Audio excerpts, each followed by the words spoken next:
আপনাদের এলাকাতে হয়, আশেপাশে হয়।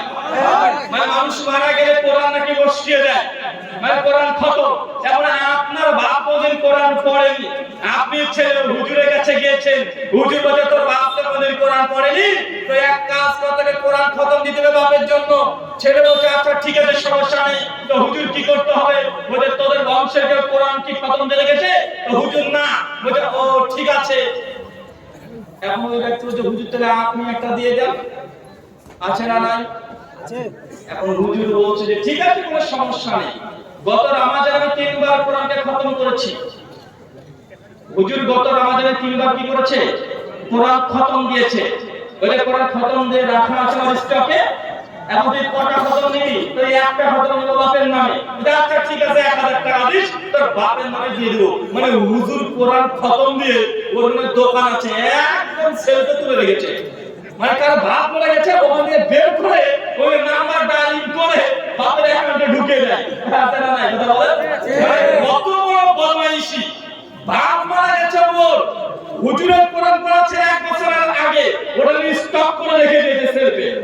একদম স্টক করা আছে। মানে আপনি টাকা দিবেন, হুজুর আপনার এই কোরআনের আমলটা আপনার বাপের অ্যাকাউন্টে ঢুকিয়ে দিবে। ভাই এটা হচ্ছে ওয়াইফাই ছাড়াই একদম নেকি ট্রান্সফার হয়ে যাচ্ছে। হুজুর বলতে একবার দেখেছেন? আল্লাহু সামাদ। আমাদের সমাজে মানুষকে ধোঁকা দিয়ে এটাও চলছে। সূরা গশিয়া খুলবেন, সূরা গশিয়া আয়াত 2 আল্লাহ সুবহানাহু ওয়া তাআলা বলছেন আমিলাতুন নাসিবা, ইয়াসির ইবাদত গুজার বান্দা আছে যারা ইবাদত করে করে ক্লান্ত হয়ে যাবে। আমিলাতুন নাসিবা, ইবাদত করে করে ক্লান্ত হয়ে যাবে। আল্লাহ প্রতিদান দিয়ে বলছেন তাসলা নারুন হামিয়া, আমি আল্লাহ এই ব্যক্তিকে ধরে জাহান্নামে নিক্ষেপ করব। যাচাই কথাটা ওইটা আপনি বুঝতে পারলেন না, এটা আল্লাহর কোরআনের কথা। আল্লাহ বলেন, ডাইরেক্ট বলেন আমরাতুন নাসিবা। আল্লাহ বলেন মানুষ ইবাদত করে করে করে করে এত ইবাদত করেছে যে ক্লান্ত হয়ে গেছে। আমরা ইবাদত করি, ইবাদত করে করে ক্লান্ত হয়েছে কখন? আরে আপনি তো কৃপণ, আপনি তো মসজিদে ঢোকেন তখন মসজিদ থেকে পালিয়ে আসবেন, মসজিদের সালাম ফেরানো শেষ, বিদআত হচ্ছে সম্মিলিত মুনাজাত করা, এই প্রকারে সকলে যাচ্ছি। কিন্তু ওটাও না, কিন্তু পরে যে জিকির আজকার আছে, আছে না নাই কথা বলেন? ওই আহলে হাদিস সমাজ থেকে দোয়া মুনাজাত সম্মিলিত বিদআত হুদা দিয়ে তুলে দেওয়া হয়েছে। কিন্তু যে দোয়া জিকির আজকার যে বসে বসে আছে, এটা আমরা মসজিদে বসে আমরা করছি না, সব করে দরবারে চলে যাচ্ছি। আমিলাতুন নাসিবা, ইবাদত করে করে মানুষ ক্লান্ত করে শান্ত হয়ে যাবে। আল্লাহ বলছে তাসলা নারুন হামিয়া, আমি আল্লাহ তার প্রতি জাহান্নামে নিক্ষেপ করব। মানে তাহলে ওই ব্যক্তি কত ইবাদত করেছে, আপনি আমি তো ক্লান্ত হই না কখনো ইবাদত করে।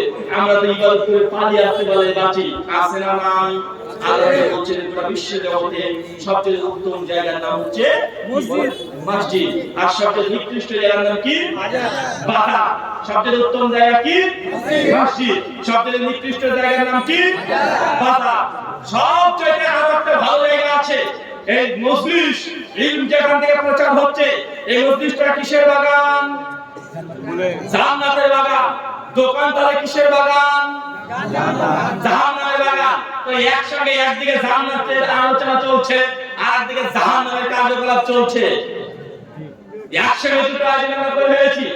জান্নাতের মানুষ এখানে বসে আছে, পাশে জাহান্নামের কাজগুলো একসঙ্গে করলাম। তো জান্নাতি এই কাজগুলো করার জন্য ইনশাআল্লাহ কমিটি কি পাবে কি পাবে না? পাবে কি পাবে না? এত সুন্দর আলোচনা সভা করেছে, হাজার হাজার টাকা খরচ করেছে।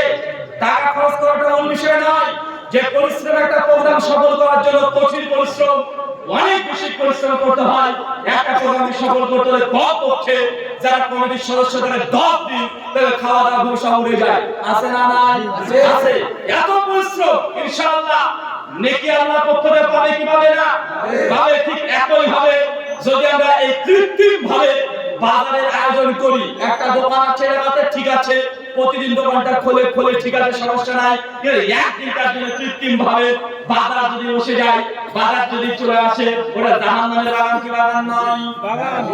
আল্লাহ নবী বলছেন সহিহ বুখারী 865 নম্বর হাদিস, যে তোমরা রাস্তাতে বসো না। নবী কি বলছেন? রাস্তাতে বসো না।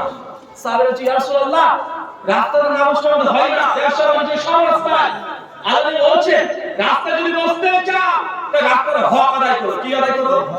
রাস্তার হক। বাবা বলে কি রাস্তা জড় পদার্থ, এর ওপর হক, এর হক মানে কি? আসলে জি রাস্তার হক আদায় করো, নচেত রাস্তায় বসে তোমার জন্য হারাম হয়ে যাবে। চাচা রাস্তাতে আপনি কেবল মসজিদ থেকে সালাত আদায় করলেন, সালাত আদায় করার পরে সঙ্গে সঙ্গে দোকান আছে, ওইখানে হিন্দি সিনেমা চলছে, বাংলা সিনেমা চলছে, একদম 32 ইঞ্চি টিভিতে আপনি নামাজ পড়ে এসে সঙ্গে সঙ্গে টিভির দোকানে টিভিতে টিভি দেখছেন, আপনি চা খাচ্ছেন, সিগারেট খাচ্ছেন, একটু লজ্জা লাগে না? ভাই আছে না নাই?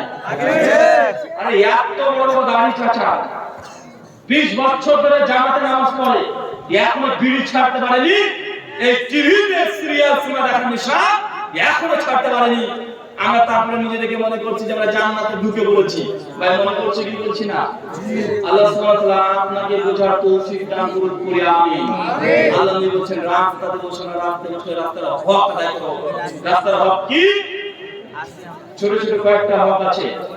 রাস্তাতে যাচ্ছেন, যদি কোনো ক্ষতিকর কোনো পাথর পড়ে থাকে, ক্ষতিকর কোনো জিনিস পড়ে থাকে, যে রাস্তা আছে, যে রাস্তার মাঝখানে ভেঙে গেছে, রাস্তা আছে না ভাইয়া, উঁচু নিচু আছে, বা যে কোনো ক্ষতি করতে পারে অন্য কোনো মুসলমানকে, পথযাত্রীকে, আল্লাহ বলছেন সেই সময় রাস্তা থেকে এই ক্ষতিকর জিনিসগুলোকে সরিয়ে ফেলে দিতে হবে। সরকারের অপেক্ষায় মুসলমানরা থাকবে না। এলাকাতে যে রাস্তা আছে, যদি এখানে আপনার প্রবলেম হয়, কোনো ক্ষতিকর জিনিস থাকে, গাছ পড়ে গেছে, সরকার মমতা ব্যানার্জি কবে করবে, কবে রাস্তা করে দেবে, এই অপেক্ষায় থাকতে হবে না। গোটা পাড়াতে মানুষ যা আছে সবাই টাকা তুলে তুলে তুলে তুলে যেন মানুষ যেন যদি কষ্ট না পায়, অন্তত সেইভাবে রাস্তাকে তৈরি করে দিতে হবে। এটা রাস্তার একটা হওয়া। কথা বুঝতে পারলাম না? কথা বুঝতে পারলেন? রাস্তার একটা হওয়া।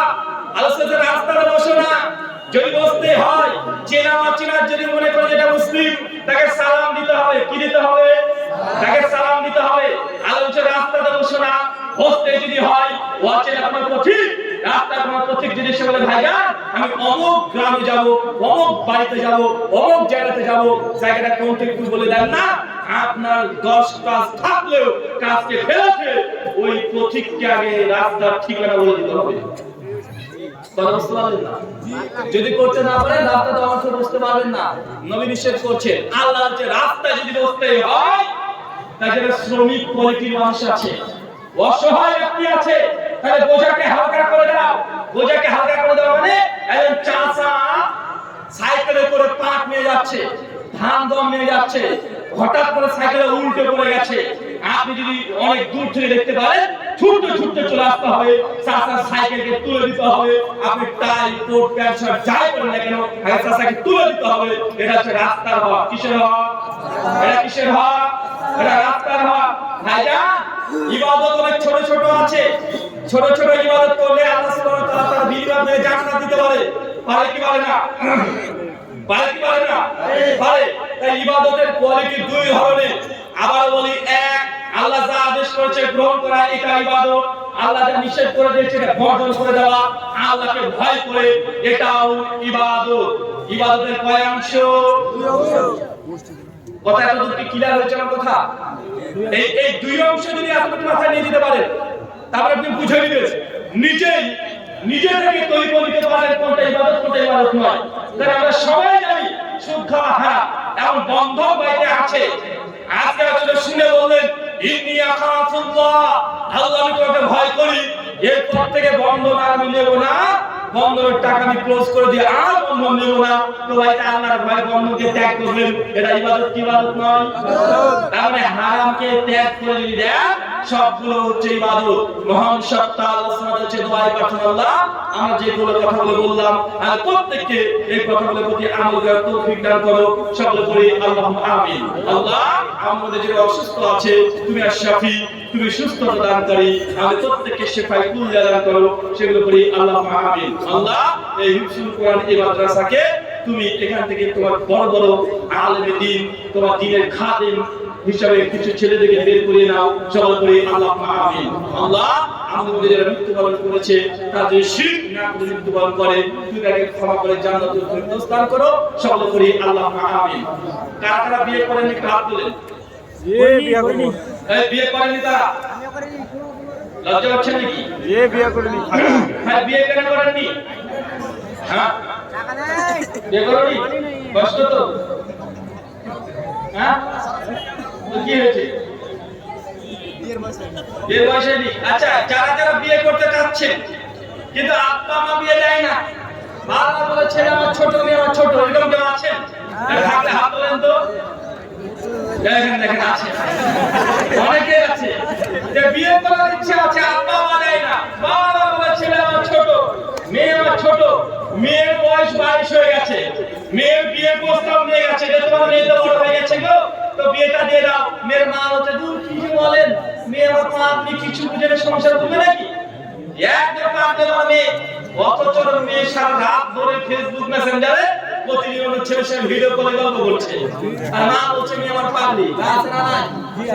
যারা বিয়ে করতে চান কিন্তু আব্বা মা বারবার বলছে যে ছেলে আমার ছোট, এখন বিয়ে দেওয়া যাবে না, তাদেরকে একটা তাবিজ দিয়ে যাবো। কি তাবিজ রাখবে?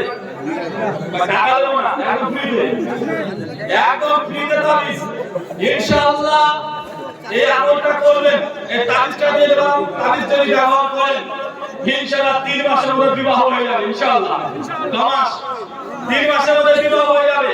কাজ করবেন কি, বাইরে কালকে চলে যাবেন, আব্বার যে জুতো আছে ওই জুতোটা নেবেন, নিয়ে আপনি পায়ে পরবেন, পুরো আব্বা বলেন আব্বা দেখো তোমার জুতো আমার পায়ে হয়।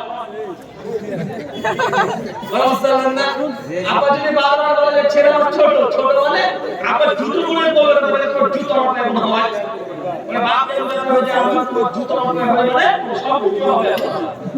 মাঝে মধ্যে আবার জামাটাকে ধরে পড়ে পারবে না, কি জামাটা তো গায়ে, আব্বা তোমার জামা গায়ে হয়, মাঝে আন্ডার প্যান্ট টান দেবে। আরে আব্বা আন্ডার প্যান্ট তো হচ্ছে, কি করবো? বাবা তুমি ছোট বছর বুঝতে পারছো না, জুতো হয়, জামা হয়, প্যান্ট হয়, আন্ডার প্যান্ট হয়, বাবা বুঝতে পারবে না ছেলে কি বলতে যাচ্ছে, ঠিক বুঝে নিবে। এই তাবিজটা ব্যবহার করবেন ইনশাআল্লাহ। আর যেসব মেয়েরা আছে যারা বিয়ে করতে চায় কিন্তু বলতে পারে না, আব্বা আমাকে লজ্জা পায়, আর পাওয়াটা এসে আমি কি করবে, তার বাইরে চলে যাবে, দেখো শোতে চলে উপরে তোমার মায়ের বিয়ের লাল বেনারসিটা আছে, কাঁধে পাবে, তাহলে সুন্দর করে সাজবে, বউ বউ সেজে ঘরে ঘুরতে বসে থাকবে, আমাকে ডাকবে যে মা শোনো, এসে দেখবে কি রে তোর অবস্থা কেন, মা দেখো তো বউ লাগছে, কেমন লাগছে, বারবার এটা বলবে। আর এই তাবিজ সপ্তাহে একবার করলে হবে না, মানে সপ্তাহে কমপক্ষে একবার করতে হবে। খরচটা ভাইজান প্রত্যেক সপ্তাহে একবার করে করেন, ভাবনা বুঝে নেবে যে ছেলে মেয়ে এখন বিয়ে করতে যাচ্ছে, আর যেসব বাপ আর মা এসেছেন তারা বুঝে নেবেন যে হুজুর বলে গিয়েছিল এরকম যদি আরাম দেখা যায় এটা বিয়ের আরাম। বাপ মায়ের না বলে যে ছেলে মেয়ে আমার ছোট, খরচ আছে ইনশাআল্লাহ মহাশয় খরচ আছে দোয়া। এই প্রার্থনা আল্লাহ যারা বিবাহ করতে যাচ্ছে ছেলে অথবা মেয়ে, আল্লাহ সুবহানাহু ওয়া তাআলাকে নেককার ফরজগার কাপল হিসেবে তুমি আগামী বছর তারা যেন তাদের কোলে করে একটা সন্তান নিয়ে এসে এই ওয়াজ মাহফিল শুনতে পারে এমন ব্যবস্থা তুমি করে দাও। সকলে বলি আমিন। আমিন। রাস্তা আপনি আমি বলছেন কেন, আপনি বলেন নাকি? এই আমি সবার জন্য না, এই যারা করেনি তাদের জন্য। আপনার যদি একটা শাসি চাই সমস্যা নাই। শুকরিয়া, জাযাকাল্লাহু খাইরান, বারাকাল্লাহু ফিকুম, ওয়া মা আলাইনা ইল্লাল বালাগ। সুবহানাকা আল্লাহুম্মা ওয়া বিহামদিকা আশহাদু আল্লা ইলাহা ইল্লা আনতা আস্তাগফিরুকা ওয়া আতুবু ইলাইক। আসসালামু আলাইকুম ওয়া রাহমাতুল্লাহি ওয়া বারাকাতুহু।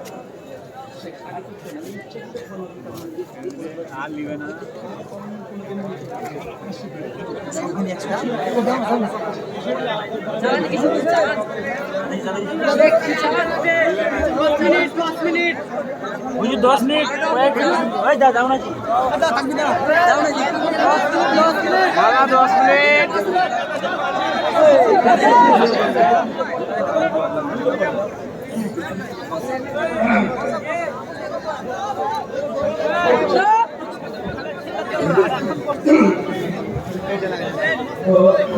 এটা প্রশ্ন আছে যে অর্গান ডোনেট করার বিধান